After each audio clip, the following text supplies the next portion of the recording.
नमस्कार दोस्तों, आज का केस स्टडी हमारा इंडियन रेलवे फाइनेंस कॉर्पोरेशन के ऊपर है। हम इस कंपनी का detail fundamental and financial analysis करेंगे। तो आईआरएफसी एक इंडियन पब्लिक सेक्टर अंडरटेकिंग है जो कि रेलवेज की एक्सपांसन के लिए फाइनेंस प्रोवाइड करती है। फॉर्च्यून इंडिया 500 में इसका रैंक 96 है। ये आज तक 2,22,307 करोड़ का फंड इंडियन रेलवेज को प्रोवाइड कर चुकी है।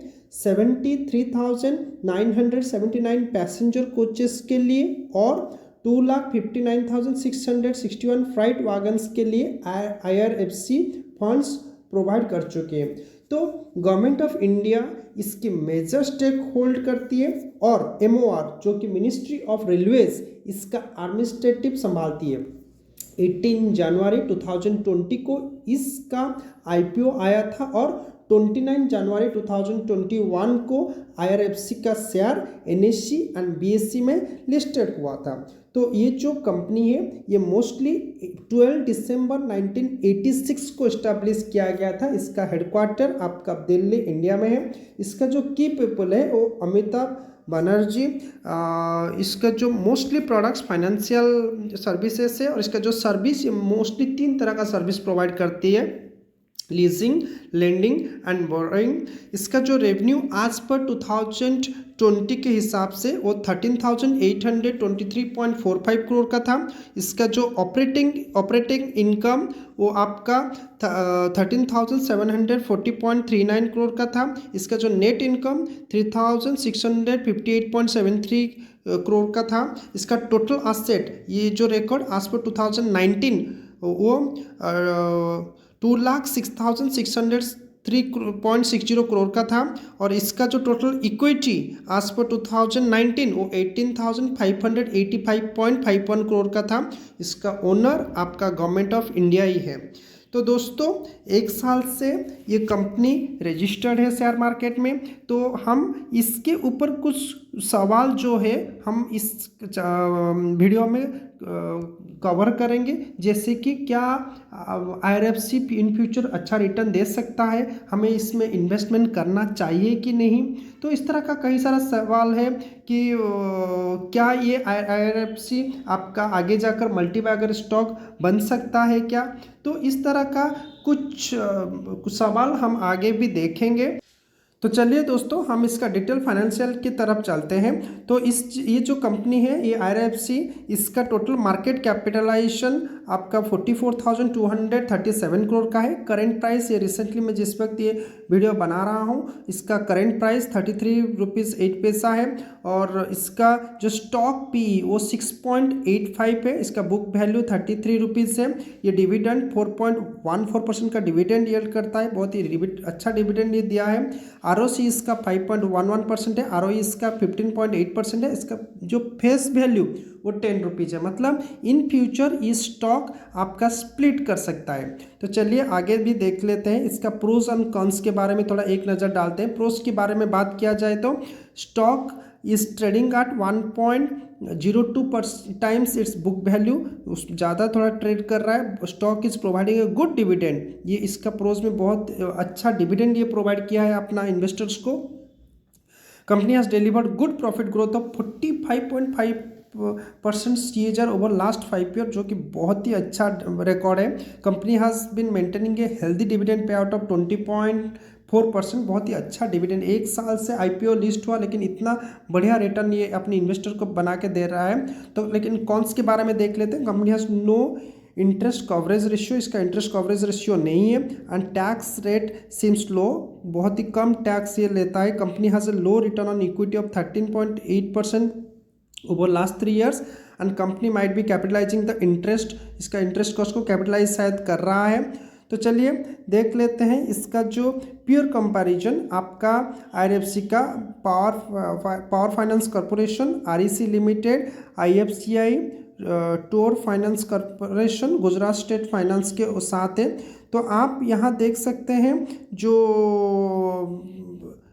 पी रेशियो आप देख लीजिए बाकियों के मुकाबले, मतलब टोर फाइनेंस कॉर्पोरेशन का थोड़ा ज़्यादा है। और उसके बाद आपका IRFC का 6.85 है, मतलब बहुत ही अच्छा रिटर्न ये इन फ्यूचर प्रोवाइड कर सकता है। तो हम इसमें अपना इन्वेस्टमेंट के बारे में थोड़ा सोच लेते हैं, लेकिन फिर भी चलिए उसका क्वार्टरली रिजल्ट को एक नज़र डाल देते हैं। उसका जो प्रॉफिट लॉस आप देख लीजिए, क्योंकि वो 1 ईयर से ही ये रजिस्टर्ड है, तो हम लोग इसी क्वार्टर का इसका रिटर्न देख लेते हैं। तो आप यहाँ देख सकते हैं कि सितंबर 2021 में इसका नेट प्रॉफिट 1501 करोड़ का हुआ था।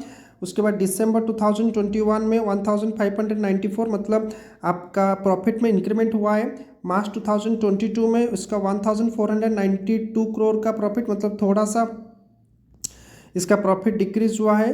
लेकिन आप यहाँ देख सकते हैं, यहाँ पर ये जो जून 2022 में यहाँ पे प्रॉफिट बहुत ही अच्छा 1662 करोड़ का प्रॉफिट हुआ है। मतलब बहुत ही अच्छा प्रॉफिट ये कंपनी बना रही है, जो कि एक अच्छा सिग्नल होता है इन्वेस्टमेंट करने के लिए। फिर भी चलिए हम लोग प्रॉफिट लॉस स्टेटमेंट को अच्छे से देख लेते हैं। आप यहाँ देख सकते हैं ये जो कंपनी है 2019 में इसका नेट प्रॉफिट 2255 करोड़ का था। मार्च 2020 में इसका 3192 करोड़ का हो गया, मतलब प्रॉफिट में बढ़ोतरी देखने को मिली। मार्च 2021 में इसका प्रॉफिट 4416, अगेन प्रॉफिट ज़्यादा हुआ है। और मार्च 2022 में आप यहाँ देख सकते हैं इसका प्रॉफिट 6090 रुपीज़, मतलब लगातार इसका प्रॉफिट बढ़ ही रहा है। ये पॉजिटिव सिग्नल है हम इन्वेस्टर्स के लिए कि इसमें हम अपना कुछ शेयर इसका अपने पोर्टफोलियो में ऐड करना चाहिए।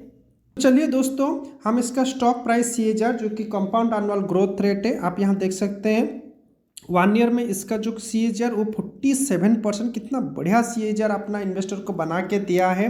तो दोस्तों यहाँ पे कुछ सवाल आते हैं कि क्या ये जो IRFC का शेयर है इस मतलब ये फ्यूचर के लिए बहुत ही अच्छा है। मेरे हिसाब से तो बहुत ही अच्छा स्टॉक है, क्योंकि एक तरह से ये अपना शेयर मार्केट में मोनोपोली क्रिएट करके बैठा है कि एक फाइनेंस जो कि सिर्फ एक ही ऐसा फाइनेंस कंपनी जो कि रेलवे को फाइनेंस प्रोवाइड करती है, तो एक तरह से ये मोनोपोली कंपनी है। तो मेरे हिसाब से बहुत ही अच्छा मतलब ये स्टॉक है।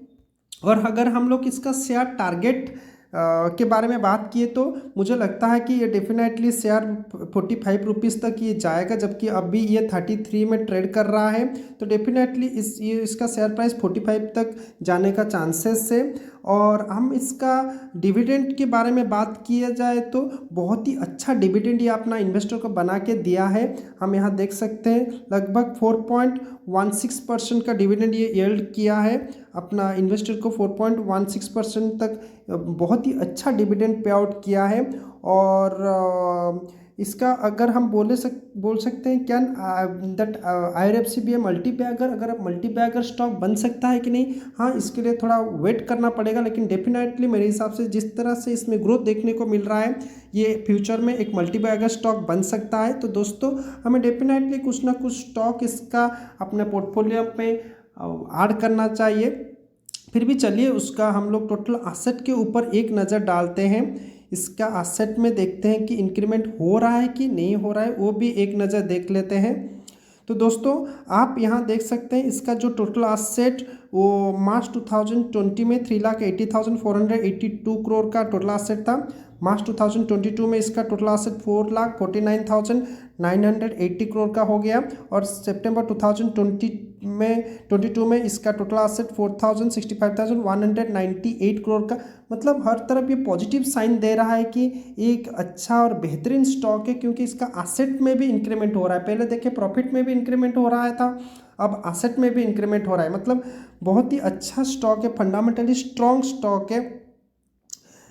हम यहाँ पर आप देख सकते हैं कि शेयर होल्डिंग पैटर्न देख लेते हैं एक बार। आप यहाँ देख सकते हैं कि प्रोमोटर के पास इसका 86.36% का शेयर्स इसका होल्ड होके रहा है। मतलब कितना बढ़िया पॉजिटिव साइन देता है इसमें इन्वेस्टमेंट करने के लिए, क्योंकि जिस स्टॉक में प्रोमोटर का बहुत ज़्यादा होल्डिंग होता है वो स्टॉक बहुत ही अच्छा माना जाता है।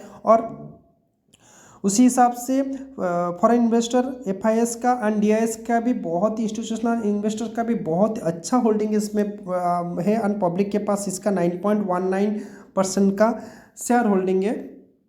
तो दोस्तों चलिए इसका चार्ट के ऊपर हम लोग एक नज़र डालते हैं। आप यहाँ देख सकते हैं, आप ये जो इंडियन देख सकते हैं अभी ये 33.75 में ट्रेड कर रही है, और हम लोग इसका अगर 1 मंथ का रिटर्न देखें तो आप ये 1 मंथ पे 0.30% का रिटर्न दिखा रहा है, और 6 मंथ में आपका 70%, मतलब आप देख सकते हैं 6 मंथ में 70%, मतलब 6 महीने पहले इसका स्टॉक प्राइस 19 रुपीज़ में ट्रेड कर रहा था और अभी 33 रुपीज़ में ट्रेड कर रहा है। मतलब हमको डेफिनेटली ये स्टॉक उठा लेना चाहिए, क्योंकि अभी देख लेते हैं 1 ईयर का रिटर्न आप देखें तो 46.42, 10 रुपीज़ का इंक्रीमेंट, कितना बढ़िया इंक्रीमेंट दिया है। अगर हम लोग इसको मैक्सिमम कर लें, मतलब आप यहाँ देख सकते हैं 29 जनवरी 2021 को ये स्टॉक शेयर मार्केट में लिस्टेड हुआ था, तब से लेकर आज तक ये बहुत ही अच्छा, मतलब